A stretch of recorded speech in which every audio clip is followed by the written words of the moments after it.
சர்க்கரை ரத்த அழுத்தத்தால் பாதிக்கப்பட்டோர் அதிக அளவில் மருந்துகள் வாங்க வேண்டி உள்ளதால் மலிவு விலையில் முதல்வர் மருந்தகம் 1000 மருந்தகங்களை தொடங்கி வைத்த பிறகு முதலமைச்சர் மு க ஸ்டாலின் பேச்சு. நம்முடைய அரசு சாதாரண சாமானிய மக்களுக்கான அரசு என்பதற்கு அடையாளம்தான் இந்த முதல்வர் மருந்தக திட்டம். முதலமைச்சர் மு க ஸ்டாலின் தலைமையில் இன்று நடைபெறுகிறது தமிழக அமைச்சரவை கூட்டம். பட்ஜெட் கூட்டத்தொடர் தொடர்பாக ஆலோசிக்கப்படும் என்றும் தகவல். வரும் 28ஆம் தேதி தஞ்சாவூர், நாகை உட்பட 9 மாவட்டங்களில் கனமழைக்கு வாய்ப்பு. நாளை தமிழ்நாட்டில் ஒரு சில இடங்களில் மிதமான மழை பெய்யும். சாலை மறியல் போராட்டத்திற்கு பதில் இன்று மாவட்ட தலைநகரங்களில் ஆர்ப்பாட்டம் நடத்தப்படும் என்று ஜாக்டோ ஜியோ அறிவிப்பு. கோரிக்கைகளை நிறைவேற்ற 4 வாரங்கள் வேண்டும் என்ற அரசின் வேண்டுகோளை ஏற்க மறுப்பு. இந்த போராட்டம் என்பது தொடரும் என்றும் அது தற்செயல் விடுப்ப அனைத்து அரசு ஊழியர் ஆசிரியர்கள், லட்சக்கணக்கான அரசு ஊழியர் ஆசிரியர்கள் கலந்து கொள்ளக்கூடிய தற்செயல் விடுப்பாகவும் மாவட்ட தலைநகரங்களிலே காலையிலே ஆர்ப்பாட்டமாகவும் இந்த போராட்டம் நடைபெறும் என்பதை இதன் மூலமாக நாங்கள் தெரிவித்துக் கொள்கிறோம். தமிழ்நாட்டில் 15 ஐபிஎஸ் அதிகாரிகள் பணியிட மாற்றம். 4 ஐபிஎஸ் அதிகாரிகளுக்கு பதவி உயர்வு. ஜெயலலிதாவின் பிறந்தநாளை ஒட்டி அவருடைய சிலைக்கு அதிமுக பொதுச் செயலாளர் எடப்பாடி பழனிசாமி மரியாதை. சட்டமன்ற தேர்தலை முன்னிட்டு கட்சி அலுவலகத்தில் மாவட்ட பொறுப்பாளர்களுடன் ஆலோசனை.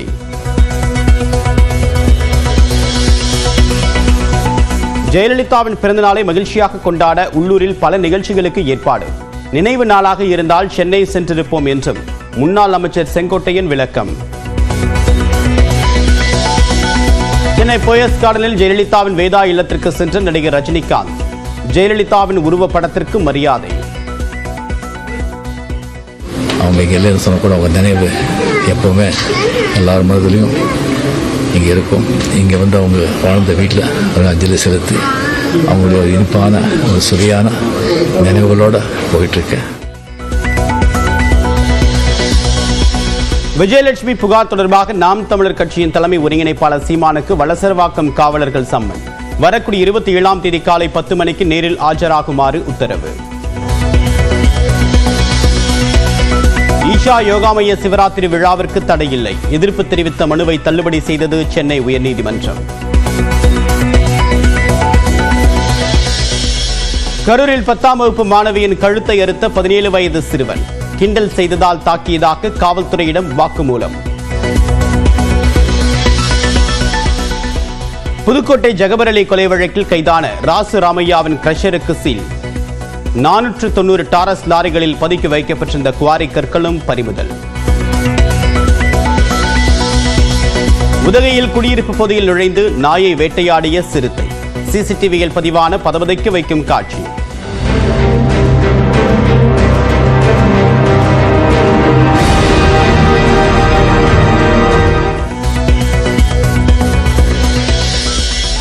அசாமில் தேயிலை தோட்ட தொழில் தொடங்கி 200 ஆண்டுகள் நிறைவு பெறுவதை ஒட்டி நடைபெற்ற பிரம்மாண்ட கலை நிகழ்ச்சி.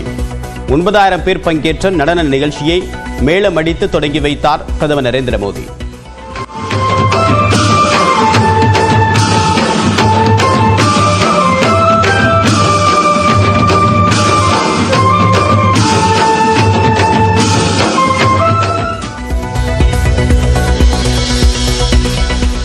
தெலுங்கானாவில் சுரங்கத்தில் சிக்கிய 8 பேரை எந்த வகையிலும் தொடர்பு கொள்ள முடியவில்லை. 4வது நாளாக மீட்புப் பணிகள் நடைபெறக்கூடிய நிலையில் அதிகாரிகள் தகவல்.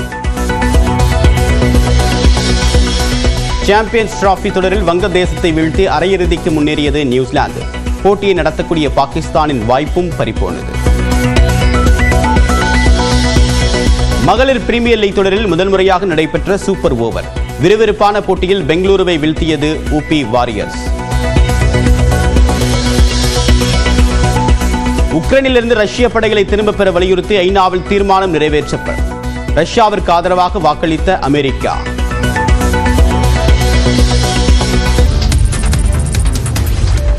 தமிழக வெற்றிக் கழகத்தின் 2ஆம் ஆண்டு தொடக்க விழா கூட்டத்தில் புதுச்சேரி முதலமைச்சர் ரங்கசாமி, தேர்தல் வியூக வகுப்பாளர் பிரசாந்த் கிஷோர் ஆகியோர் பங்கேற்க வாய்ப்புள்ளதாக தகவல் வெளியாகியுள்ளது.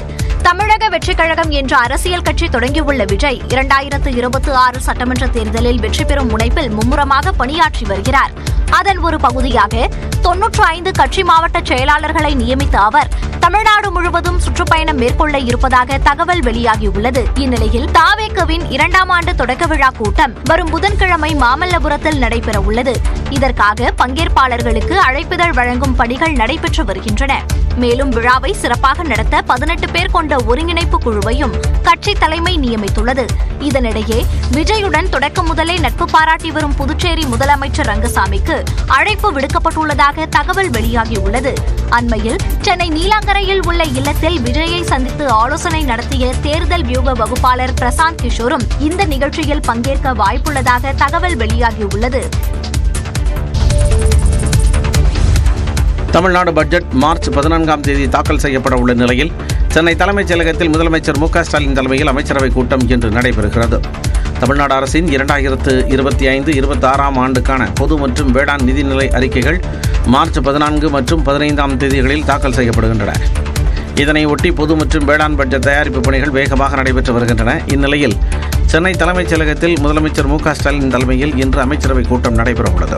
தேர்தலுக்கு முந்தைய முழுமையான பட்ஜெட் கூட்டத்தொடர் என்பதால் புதிய அறிவிப்புகள் தொடர்பாக அமைச்சரவையின் கூட்டத்தில் முக்கிய முடிவுகள் எடுக்கப்படலாம் என எதிர்பார்க்கப்படுகிறது. குறிப்பாக தற்போது செயல்படுத்தப்பட்டு வரும் பெண்கள், மாணவர்கள் தொடர்பான திட்டங்களை விரிவுபடுத்துவது குறித்து ஆலோசிக்கப்படும் என தகவல் வெளியாகியுள்ளது. அதிமுக ஆட்சியில் தொடங்கப்பட்ட அம்மா மருந்தகம் திட்டத்தை மறைக்கும் விதமாக முதல்வர் மருந்தகம் திட்டம் செயல்படுத்தப்படுவதாக முன்னாள் அமைச்சர் சி. விஜயபாஸ்கர் குற்றம் சாட்டியுள்ளார். தமிழ்நாடு முழுக்க கூட்டுறவுத்துறை மூலமாக அம்மா மருந்தகங்களை திறந்தார்கள். அது இன்றைக்கு வரைக்கும் செயல்பட்டு கொண்டிருக்கிறது. அது அவங்க நடுவுல சரியா செயல்படுத்தல. அதான் சப்ஜெக்ட். அம்மான்ற பெயர் இருந்ததுனால இதான் சப்ஜெக்ட். அதனால அம்மா மருந்தகங்கள் ஏற்கனவே சிறப்பாக செயல்பட்டதை மறைத்து இப்பொழுது அம்மா பெயரை மறைக்க வேண்டும் என்பதற்காக இன்றைக்கு அது நீங்க முதல்வர் மருந்தகம் தொடக்கிறாங்க. இது ஏற்புடையது அல்ல. இந்நிலையில் பிரதமரின் மக்கள் மருந்தகத்தைப் போல முதல்வர் மருந்தகம் திட்டம் தொடங்கப்பட்டிருப்பதாக பாஜக மாநில தலைவர் அண்ணாமலை விமர்சித்துள்ளார். இது தொடர்பாக அவர் தனது எக்ஸ் பக்கத்தில் நகல் என்றுமே அசலாக முடியாது என்று பதிவிட்டுள்ளார். முன்னாள் முதலமைச்சர் ஜெயலலிதாவின் பிறந்த நாளை இபிஎஸ் மற்றும் அதிமுகவினர் உற்சாகமாக கொண்டாடினர். மறைந்த முன்னாள் முதலமைச்சர் ஜெயலலிதாவின் 77வது பிறந்த நாளையொட்டி சென்னையில் அவரது சிலைக்கு அதிமுக பொதுச் செயலாளர் எடப்பாடி பழனிசாமி மாலை அணிவித்து மரியாதை செலுத்தினார்.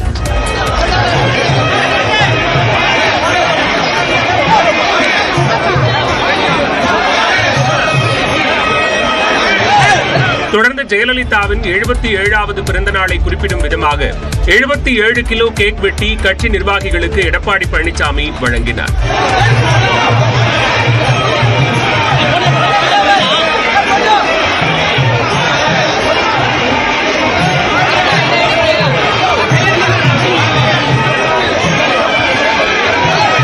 ஏழை எளியோருக்கு நலத்திட்ட உதவிகளை வழங்கிய எடப்பாடி பழனிசாமி மருத்துவ முகாமை தொடங்கி வைத்து பெண்களுக்கு ஊட்டச்சத்து பையை வழங்கினார்.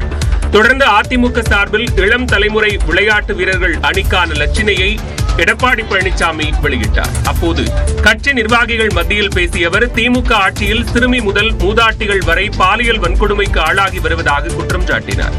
தான் பெற்றெடுத்த குழந்தைகளை பள்ளிக்கு அனுப்புகின்ற பொழுது அந்த பள்ளியிலே நடைபெறுகின்ற சம்பவங்கள் பெற்றோர்களுக்கு அதிர்ச்சி அளிக்கின்றன. இப்படிப்பட்ட செயலில் ஈடுபடுபவர்களுக்கு கடுமையான தண்டனை வழங்க வேண்டும். பாலியல் குற்றங்களில் ஈடுபடுவோருக்கு கடுமையான தண்டனை வழங்க வேண்டும் என்றும் எடப்பாடி பழனிசாமி கேட்டுக் கொண்டார்.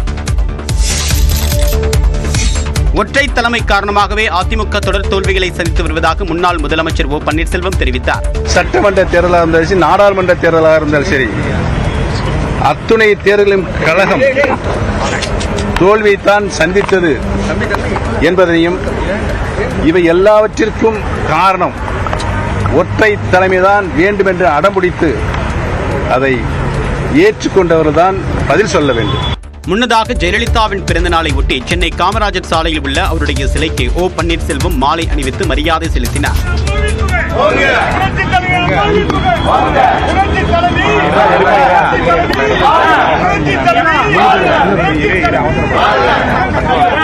நிலையில் அதிமுக தொண்டர்கள் 99% பேர் தங்கள் பக்கம் இருப்பதாக கூறக்கூடிய எடப்பாடி பழனிசாமி எந்த தேர்தலிலும் அதை நிரூபிக்கவில்லை என்று அதிமுக முன்னாள் எம்பி OP ரவீந்திரநாத் தெரிவித்துள்ளார். நியூஸ் 18 தமிழ்நாடு தொலைக்காட்சிக்கு பேட்டியளித்தவர் இவ்வாறு குறிப்பிட்டார். அதிமுக இனி இணைவதற்கான வாய்ப்பு இல்லை அப்படிங்கிற மாதிரி எடப்பாடி பழனிசாமி அவர்கள் பேசுறாங்க. அது எப்படி பாக்குறீங்க? எடப்பாடி பழனிசாமி தனிப்பட்ட ஒருத்தர் முடிவு கிடையாது. இது 1 கோடி தொண்டர்களோட மாபெரும் இயக்கம். இணைப்பு தொண்டர்களுடன் மனநிலையில் இருக்கின்றது. அது ஜெயிக்குதா, எடப்பாடியோட இது ஜெயிக்குதான்னு பார்த்துக்கோ. இரட்டை இலை சின்ன விவகாரத்தில் நல்ல முடிவு வரும் என்றும் OP ரவீந்திரநாத் நம்பிக்கை தெரிவித்துள்ளார். மறைந்த முன்னாள் முதலமைச்சர் ஜெயலலிதாவின் பிறந்தநாள் விழாவுக்காக சென்னைக்கு செல்லாதது ஏன் என்பது குறித்து முன்னாள் அமைச்சர் செங்கோட்டையன் விளக்கம் அளித்துள்ளார். ஈரோடு மாவட்டம் கோபிச்செட்டிப்பாளையத்தில் உள்ள அலுவலகத்தில் ஜெயலலிதா படத்திற்கு அதிமுக மூத்த தலைவர் செங்கோட்டையன் மாலை அணிவித்து மரியாதை செலுத்தினார். தொடர்ந்து அதிமுகவினருக்கு இனிப்பு வழங்கினார். அப்போது சென்னைக்கு செல்லாதது குறித்தும் விளக்கம் அளித்தார். நினைவு நாள் என்றால் எல்லோரும் அங்கே செல்ல வேண்டும். பிறந்த நாள் என்கின்ற போது அது மகிழ்ச்சியாக கொண்டாடுவதற்கு ஏதுவாக நாம் அந்தந்த பகுதியிலே இருக்கிற மக்களை ஆர்வப்படுத்துவதற்கு, ஊக்கப்படுத்துவதற்கு, கழகத்தை உற்சாகப்படுத்துவதற்கு, மீண்டும் கழகத்துடைய ஆட்சி அமைவதற்கு ஏதுவாக இந்த நிகழ்ச்சியில் நடைபெற்றுக் கொண்டிருக்கிறது என்பதை மகிழ்ச்சியோடு நான் தெரிவித்துக் கொள்கிறேன். ஜெயலலிதாவின் பிறந்தநாளை மகிழ்ச்சியாக கொண்டாட உள்ளூரில் பல நிகழ்ச்சிகளுக்கு ஏற்பாடு செய்யப்பட்டதாகவும் செங்கோட்டையன் கூறினார்.